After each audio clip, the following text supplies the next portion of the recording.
गुरुदेव कोटि कोटि नमन। प्रकरण 19। मेरे गुरु कोलकाता में प्रकट होते हैं श्री रामपुर में। ईश्वर के अस्तित्व के विषय में शंकाओं से मैं प्रायः उद्विग्न हो जाता हूँ। फिर भी एक कष्टप्रद विचार बार बार मुझे सताता रहता है।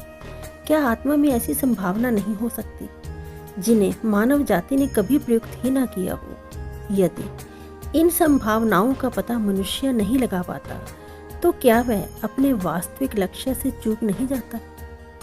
ये मंतव्य पंथी छात्रावास के कमरे में मेरे साथ रहने वाले दिजेन बाबू ने तब प्रकट किया जब मैंने उन्हें आकर अपने गुरु से मिलने के लिए कहा। श्री युक्तेश्वर जी तुम्हें क्रिया योग की दीक्षा देंगे, मैंने उत्तर दिया। उससे एक दिव्य आंतरिक विश्वास के द्वारा ऐसी द्वंद्वात्मक वैचारिक खलबली शांत हो जाती है।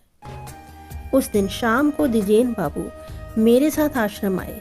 गुरुदेव के सानिध्य में उन्हें ऐसी आध्यात्मिक शांति का लाभ हुआ कि शीघ्र ही वे नियमित रूप से आश्रम में आने लगे। दैनिक जीवन की छोटी मोटी आवश्यकताओं की पूर्ति में व्यस्त रहने से ही हमारी गहनतम आवश्यकताओं की पूर्ति नहीं हो जाती, क्योंकि मनुष्य में ज्ञान की भी स्वाभाविक तृष्णा होती है।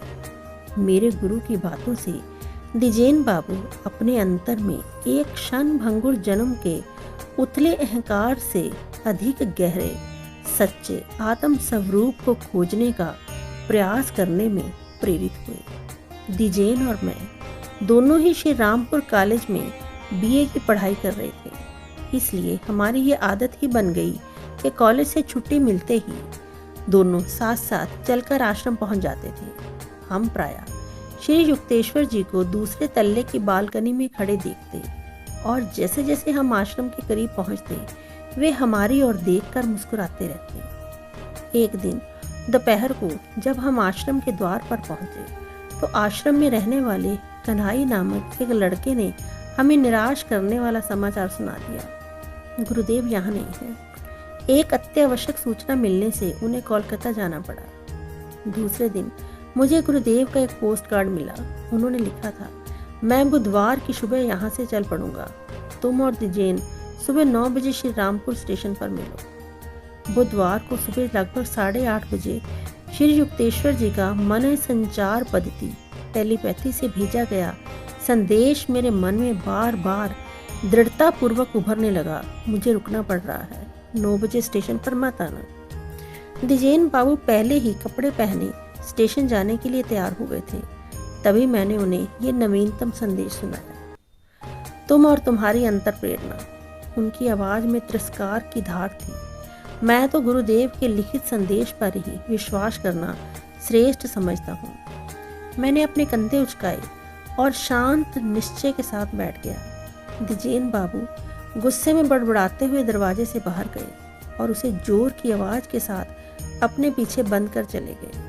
कमरे में कुछ अंधेरा सा होने के कारण मैं बाहर सड़क की ओर खुलने वाली खिड़की के पास जाकर खड़ा हो गया। सूर्य का मंद प्रकाश हठात एक ऐसी तीव्र ज्योति में बदल गया कि उसमें लोहे की छड़ें लगी हुई खिड़की पूर्णतः अदृश्य हो गई। इस दीप्तिमान पृष्ठभूमि पर श्री युक्तेश्वर जी स्पष्टतः प्रकट हुए।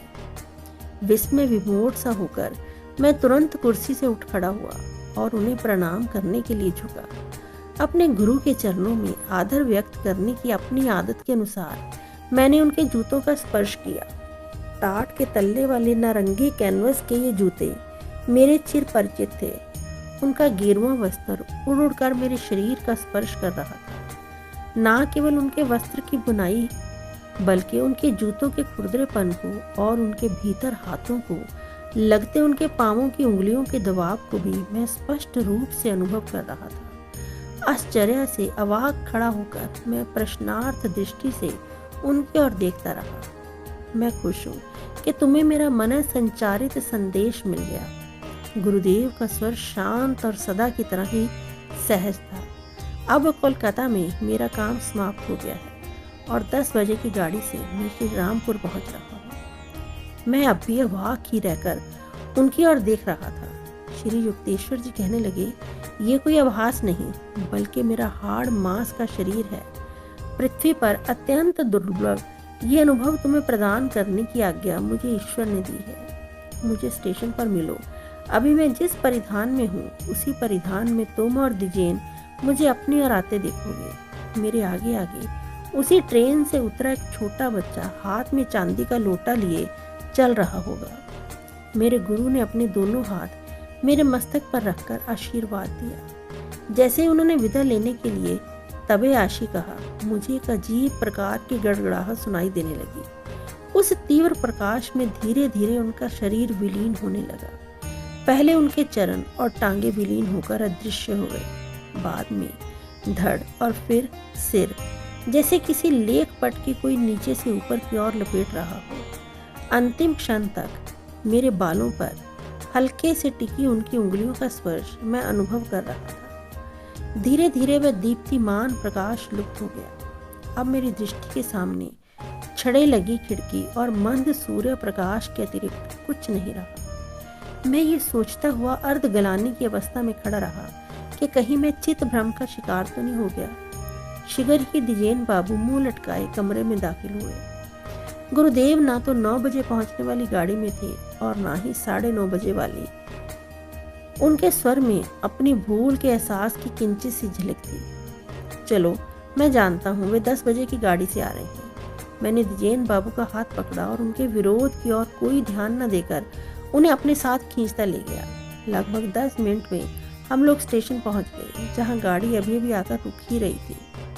पूरी गाड़ी गुरुदेव के तेज से आलोक भरी हुई है। वे इसमें ही है।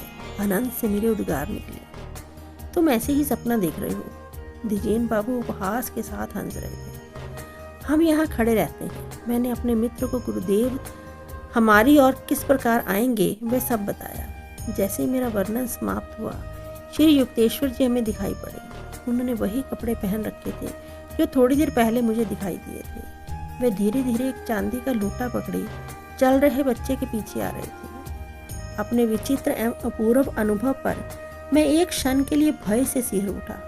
मुझे ऐसा लग रहा था मानो 20वीं शताब्दी का भौतिकवादी संसार मेरी पकड़ से फिसल रहा है। क्या मैं उस प्राचीन काल में पहुंच गया था जहां ईसा मसीह पीटर के सामने सागर जल पर प्रकट हो गए थे? जब ईसा की कोटि के आधुनिक योगी श्री युक्तेश्वर जी जहां दिजेन और मैं अवाक खड़े थे, वो स्थान के समीप आ गए। तब गुरुदेव ने दिजेन की ओर देखकर मुस्कुराते हुए कहा, मैंने तुम्हें भी संदेश भेजा था, पर तुम उसे ग्रहण नहीं कर सके। दिजेन बाबू चुप थे, पर संदेह के मारे मेरी ओर क्रोध भरी दृष्टि से देख रहे थे।